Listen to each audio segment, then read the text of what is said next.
प्यारे दोस्तों, अस्सलाम वालेकुम। क्या हाल है आपका?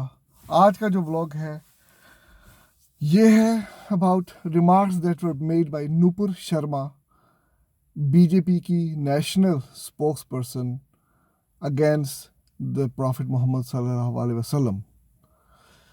मेरी राय क्या है इसके बारे में, और बाद में मैं आपकी भी ओपिनियन जानना चाहता हूँ, जो भी देखने वाले हैं, मेनली इंडियंस जो मेरे सब्सक्राइबर्स हैं, who love my channel, who love me. और मुझे पता है कि most people that I know from India, Alhamdulillah, they are extremely nice, tolerant, peaceful, loving. Nupur Sharma ने जो रिमार्क्स दिए, उन्होंने अपोलोजाइज भी किया और बीजेपी ने सस्पेंड भी किया उनको। दो इंडियन कांग्रेस पार्टी, उन्होंने कहा है कि इंटरनेशनल प्रेशर की वजह से उन्होंने इसको सस्पेंड किया, सस्पेंड करना पड़ा उनको। और बीजेपी की दिल्ली की जो मीडिया सेल है, उनके जो हेड है, उनको भी सस्पेंड किया गया। लेकिन मैं ये सोचता हूं कि यहाँ तक नौबत क्यों आई, यहाँ तक नौबत क्यों आई, पहले ऐसे क्यों नहीं हुआ? I think BJP is forgetting कि इतने सालों से ये जो सब कुछ बिल्डअप हो रहा है, you can feel it in the air.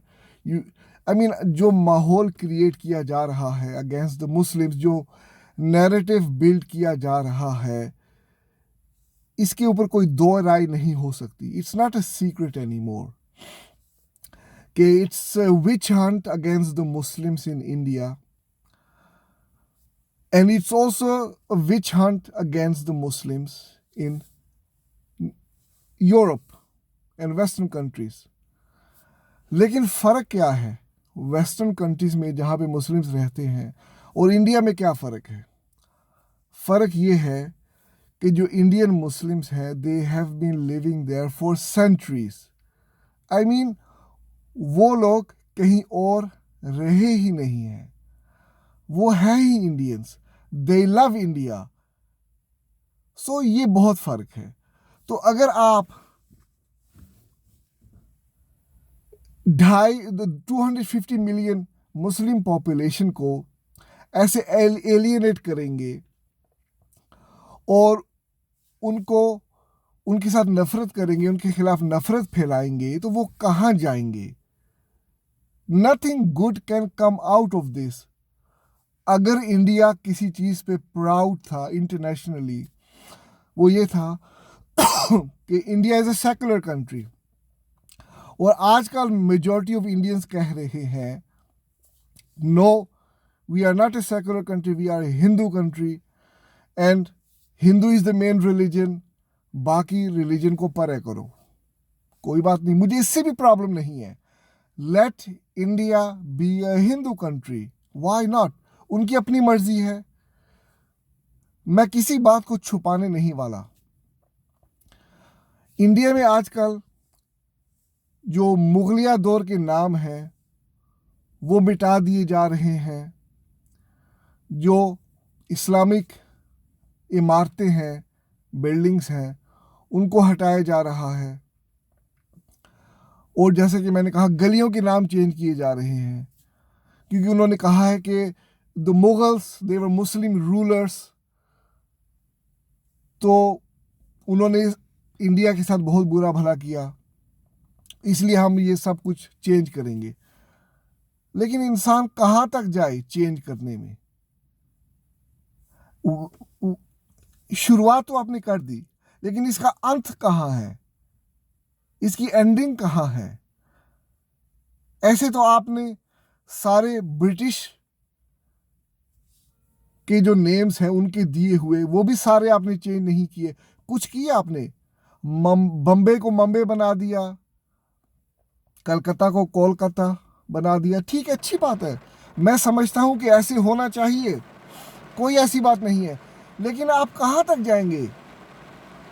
आप फिर ताजमहल को भी ख़त्म कर देंगे। और दुनिया में अगर इंडिया पहचाना जाता है, वो ताजमहल से पहचाना जाता है, उसको भी आप हटा दें। समझे आप?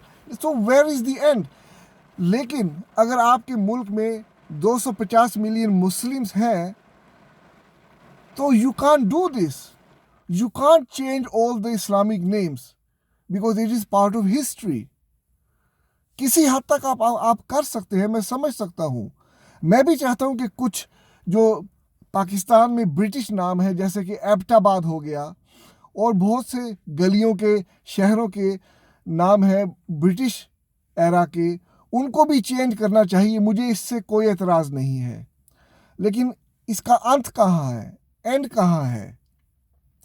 अगर आप 250 मिलियन लोगों को एलियनेट करेंगे, और मैं जैसे कि मैंने कहा कि बीजेपी, ये नूपुर शर्मा का कसूर नहीं है.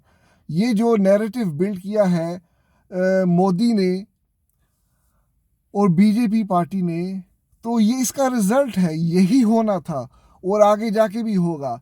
लेकिन लोग अक्सर ये बात भूल जाते हैं कि प्रॉफिट मोहम्मद सल्लल्लाहु अलैहि वसल्लम वो क्या अहमियत रखते हैं फॉर द मुस्लिम्स. वो क्या अहमियत रखते हैं. दे डोंट अंडरस्टैंड, और ये कभी समझ नहीं पाएंगे. Non Muslims will never understand. मैं आपको सच बात बता रहा हूँ. ऐसे हो ही नहीं सकता कि जो नॉन मुस्लिम्स हैं वो समझ पाए जो प्यार, मोहब्बत, जज्बा मुस्लिम्स का है. I am talking about practicing Muslim and non-practicing Muslim. Even non-practicing Muslims, उनका जो जज्बा है, प्यार मोहब्बत है प्रॉफिट मोहम्मद सल्लल्लाहु अलैहि वसल्लम के लिए, it is unmeasurable. We have to love the Prophet, and we do love the Prophet more than anyone else in the world. अल्लाह को छोड़ के ऐसे हो ही नहीं सकता. कोई बंदा अपने आप को मुस्लिम कहे और ये ना कहे कि मैं जान देने के लिए तैयार नहीं हूं जो भी प्रॉफिट मोहम्मद सल्लल्लाहु अलैहि वसल्लम को इंसल्ट करेगा. सो दोस्तों,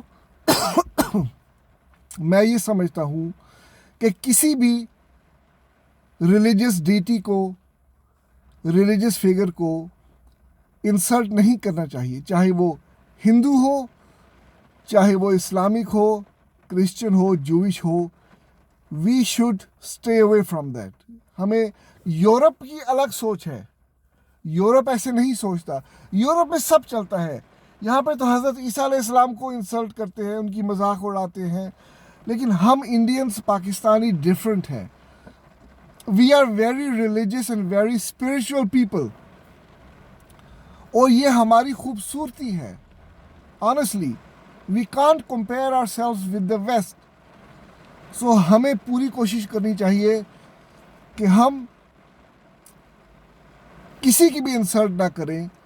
और देखिए, इंडिया में यार सिवाय प्रॉब्लम के और कुछ नहीं होगा. 250 मिलियन मुस्लिम को आप कैसे एलियनेट कर सकते हैं? शाहरुख खान, आमिर खान, सलमान खान, या जितने भी फेमस एक्टर्स हैं या म्यूजिशियंस हैं, डायरेक्टर्स हैं, वो नहीं बोल सकते. उनको पता है उनके साथ क्या होगा. सॉरी टू से दिस, लेकिन ये हकीकत है. उन्होंने अपना धंधा चलाना है, उन्होंने अपना काम चलाना है, उन्होंने अपनी फिल्में बनानी है. वो नहीं बोलेंगे. किसी हद तक बोलेंगे, इससे ज़्यादा वो नहीं बोलेंगे. मैं आपको सच बात बता रहा हूँ. आमिर खान बोला था, आमिर खान ने कहा था कि I feel that my children are not safe in India. और आमिर खान जिसने इंडिया के लिए इतना कुछ किया, उसने ऐसा क्यों बोला? जब उसने ये बोला तो हिंदू एक्सट्रीमिस्ट ने कहा कि आप पाकिस्तान चले जाओ. ऐसे होता है क्या? ऐसे होता है क्या? जिस मुल्क में बंदा रहे, अगर इंडियन हो, वो तनकीद भी नहीं कर सकता? वो तनकीद नहीं कर सकता क्या? देखिए, इंडियन सोसाइटी की खूबसूरती ये है कि हर प्रोफेशन में अल्हम्दुलिल्लाह मुस्लिम्स पाए जाते हैं काफ़ी हद तक. मिलिट्री में कम है, फौज में कम है, कुछ ऐसे इदारे हैं वहाँ कम है, मुझे पता है। And I hear this from the Indian Muslims कि वहाँ पे डिस्क्रिमिनेशन की जाती है। लेकिन जो एंटरटेनमेंट इंडस्ट्री है वहाँ पे तो गाने के लिरिसिस्ट, फिल्म के राइटर्स, डायरेक्टर्स, प्रोड्यूसर्स, एक्टर्स सब मुसलमान हैं। तो आप इन सब को हर्ट करोगे क्या? आपको क्या फायदा होगा?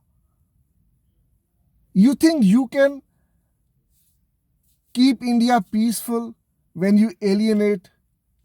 और सिख भी ऐसे फील कर रहे हैं, सिर्फ मुस्लिम्स ऐसे फील नहीं कर रहे। सिख कम्युनिटी को भी आपने एलियनेट किया है। मैं आपको सच बात बता रहा हूं। इंडिया में लोग नहीं बोलेंगे ज्यादा, सिर्फ जिनमें गट्स है वो बोलेंगे। लेकिन इंडिया से बाहर सिख बोलते हैं, वो ओपनली कहते हैं कि हमारे साथ डिस्क्रिमिनेशन हो रही है और हमारे साथ ज्यादती हो रही है। मैं ये कहूँगा कि let's respect each other. Even in Pakistani हिंदुओं के साथ भी जब ज्यादती होती है वो भी गलत होता है, उसको भी मैं कंडेम करता हूँ और ऐसे नहीं होना चाहिए। और इंडिया में ख़ास तौर पे जहाँ पे बहुत ज़्यादा मुस्लिम पॉपुलेशन है, मैं नहीं समझता कि बीजेपी सही रास्ते पे चल रही है। उनकी सारी पॉलिसी ही गलत है, बीजेपी की सारी पॉलिसी गलत है। लेकिन मैं हैरान हूँ, I will be honest with you, लेकिन मैं हैरान हूँ स्टिल अच्छा खासा पढ़ा लिखा तबका दे सपोर्ट बीजेपी। उनको समझ नहीं आती, उनको ऐसे लगता है कि देखो यार, मुझे पता है ना कि I know what their thinking is कि हमारे ऊपर 1000-2000 साल हुकूमत हुई है। You know, we were ruled by मुसलमानों से पहले भी तो फॉरेन पावर्स थी ना, उन्होंने रूल किया इंडिया पे। अफगानिस्तान से मुस्लिम्स आए थे, फिर उन्होंने रूल किया इंडिया पे। 1000 साल हुकूमत की इंडिया पे, जो कि खारजी का घर नहीं है। शायद कम ही लोग होंगे जिन्होंने 1000 साल हुकूमत की है। लेकिन Muslims have assimilated in the Indian society. Muslim, जरा गौर से सोचिएगा, मैं आप सबसे ये बातें करने लगा हूं। जब ये ब्रिटिश लोग आए, क्रिश्चियंस आए, इन्होंने क्या किया? इन्होंने इंडियन जैसे कपड़े पहनने शुरू किए, इन्होंने इंडियन से शादियां की, इन्होंने हिंदी बोलना सीखी? नहीं। जब मुस्लिम्स आए, मुस्लिम्स हैव एसिमिलेटेड, उन्होंने जुल्म भी किए हैं, मुझे पता है। Of course, when you conquer another country, it doesn't go without violence, ठीक है? लेकिन जरा सोचे, कंपेयर करें, ब्रिटिश क्रिश्चियंस को कंपेयर करें और मुस्लिम्स को कंपेयर करें। मुस्लिम्स हैव एसिमिलेटेड, उन्होंने इंडियंस लिबास पहनना शुरू किए। जो जहां से वो आए हैं वो अपना कल्चर भी लेकर आए हैं, अपना लिबास भी लेकर आए हैं, अपने खाने भी लेकर आए हैं। लेकिन उन्होंने वो मिक्स हो गए, उस सोसाइटी में मिक्स हो गए, उन्होंने इंडियंस कल्चर अपनाया। आप पाकिस्तान को देख लीजिए, जो कि इस्लामिक कंट्री है, लेकिन हमारे कितने रिचुअल्स इंडियन हिंदू से लिए हुए हैं, लेकिन किसी गोरे ने इंडिया में एसिमिलेट नहीं किया जैसे मुस्लिम्स ने किया। इसीलिए जो ब्रिटिश हैं उन्होंने 150 साल हुकूमत की, और जो मुस्लिम्स हैं उन्होंने 1000 साल हुकूमत की। Don't forget about this. और मैं समझ सकता हूँ कि जो हिंदुस्तानी हैं, हिंदूज हैं, वो कहते हैं कि यार अब हम फ्री हैं, अब हम आज़ाद हैं, अब हम आज़ाद हैं, ठीक है माय ब्रदर। वो हम अब आज़ाद हैं, ठीक है। वो उनको खुशी है कि वो पैसा कमा रहे हैं, economies going well, they are producing lot of CEOs, ठीक है, बहुत अच्छी जा रहे हैं, अल्हम्दुलिल्लाह, अच्छी बात है। Why not? Neighbouring country, they are doing well. लेकिन मेरे दोस्तों, अब इसका क्या हल है? इसका हल क्या है, आप मुझे बताएं। मैं बहुत लंबी बातें कर सकता हूँ, लेकिन ऑलरेडी 15 मिनट हो गए, जो कि मेरा इरादा नहीं था। मैंने सोचा 8 मिनट बोलूँगा। We have to respect each other. India cannot afford to alienate 250 million people, and I don't know कितने सिख हैं, मेरे हमें मे बी 50 मिलियन सिख हैं, या may be more than 50 million. आप एलियनेट नहीं कर सकते अपनी माइनॉरिटीज़ को। It will only go downwards. It will only go downwards. Respect each other, love each other, and live peacefully with each other. मैं यही कहूँगा। मुझे उम्मीद है कि आइंदा ऐसे नहीं होगा, लेकिन मुझे डर है कि होगा, लेकिन उम्मीद करता हूँ कि आइंदा ऐसे नहीं होगा। ना पाकिस्तान में हिंदू रिलीजन की बेइज्जती की जाएगी, ना इंडिया में इस्लाम की बेइज्जती की जाएगी, या किसी दूसरे रिलीजन की बेइज्जती की जाएगी। अल्लाह हाफिज़।